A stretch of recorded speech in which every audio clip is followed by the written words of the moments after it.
नमस्ते। Waste Asia में ना एक ऐसी आग भड़की है जो पूरी दुनिया की एनर्जी सप्लाई को खतरे में डाल सकती है। चलिए सीधे इस संकट की गहराई में चलते हैं और समझते हैं कि हो क्या रहा है। देख से ही देखते तेल के दाम बूम आसमान छूने लगे। ब्रेंट क्रूड $119 पर बैरल पर पहुंच गया। और ये सिर्फ एक नंबर नहीं है, इसका असर सीधा हम सबकी जेब पर पड़ने वाला है। लेकिन आखिर हुआ क्या है? वेस्ट एशिया में एक एनर्जी वॉर छिड़ चुकी है। और सबसे जरूरी सवाल, इसका हमारे देश पर, इंडिया पर क्या असर पड़ने वाला है? आइए इसको आसान भाषा में समझते हैं। तो चलिए शुरू करते हैं पहले सेक्शन से। आखिर ये आग लगी कैसे और ये नया मैदाने जंग है कहाँ? खाड़ी में ये संकट कैसे शुरू हुआ, इस पर एक नजर डालते हैं। इस मैप को जरा गौर से देखिए। ये नया युद्ध क्षेत्र है। अब लड़ाई बॉर्डर्स पर नहीं बल्कि उन फैसिलिटीज पर हो रही है जहां से पूरी दुनिया की इकोनॉमी चलती है। ये हमले सीधे तेल और गैस की सप्लाई पर किए जा रहे हैं। अगला सेक्शन एक खतरनाक मोड़। यहां से ना चीजें बहुत तेजी से बिगड़ने लगती हैं। ये हमले एक के बाद एक टिट फॉर टैट यानी जैसे को तैसा की तरह होने लगे। तो सब कुछ शुरू हुआ जब इजराइल ने साउथ पार्स पर हमला किया, जो दुनिया का सबसे बड़ा नेचुरल गैस फील्ड है। इसके ऐलान के कुछ ही घंटों के अंदर ईरान ने धमकी दी कि वो इसका बदला जरूर लेगा, और उन्होंने लिया भी। कतर, सऊदी अरेबिया और कुवैत में एनर्जी फैसिलिटीज पर मिसाइल हमले करके। अब आते हैं तीसरे सेक्शन पर। इन सारे अटैक्स में से एक अटैक ऐसा था जिसने लिटरली पूरी दुनिया की सांसें रोक दी। कतर की रास लफन फैसिलिटी पर हमला, और इसका असर ग्लोबल था।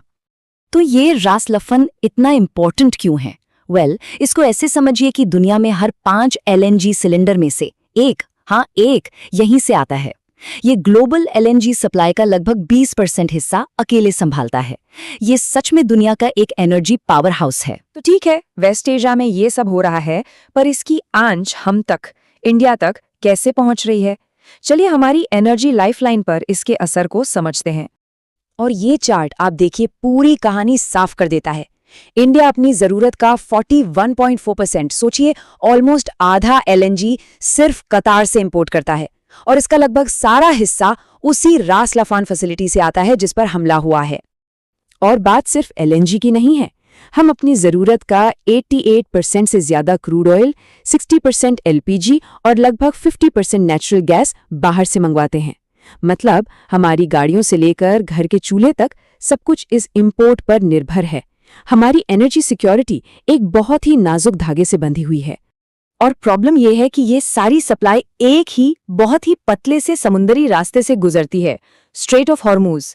ये क्रिटिकल चोक पॉइंट है, और इस लड़ाई की वजह से इस लाइफलाइन पर समझो एक तरह से ताला लग गया है।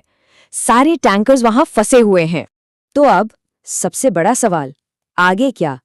क्योंकि अब इस खेल में दुनिया की बड़ी बड़ी ताकतें भी कूद पड़ी हैं, जिससे सिचुएशन और भी ज्यादा अनप्रेडिक्टेबल हो गई है। जरा US प्रेसिडेंट डोनाल्ड ट्रंप का ये स्टेटमेंट देखिए, बड़ा इंटरेस्टिंग है। एक तरफ तो वो कह रहे हैं कि उन्हें इजराइल के अटैक के बारे में कुछ नहीं पता था, बेसिकली पल्ला झाड़ रहे हैं, और दूसरी ही तरफ ईरान को सीधी धमकी दे रहे हैं कि अगर उन्होंने कतर पर हमला किया तो अमेरिका पूरे साउथ पार्स गैस फील्ड को उड़ा देगा। इससे टेंशन और बढ़ रही है। एक्सपर्ट्स का तो साफ साफ मानना है कि अमेरिका इस मामले में अब इनिशिएटिव खो चुका है। मतलब सिचुएशन अब उनके कंट्रोल से बाहर जा रही है, और नॉर्मल हालात में वापसी बहुत मुश्किल लग रही है। तो आखिर में सवाल यही बचता है, जब पूरी दुनिया की एनर्जी लाइफलाइन ही टूटने के कगार पर है, तो भारत इस तूफान का सामना कैसे करेगा? हम इस बड़े संकट से कैसे उभरेंगे? इसका जवाब फिलहाल किसी के पास नहीं है।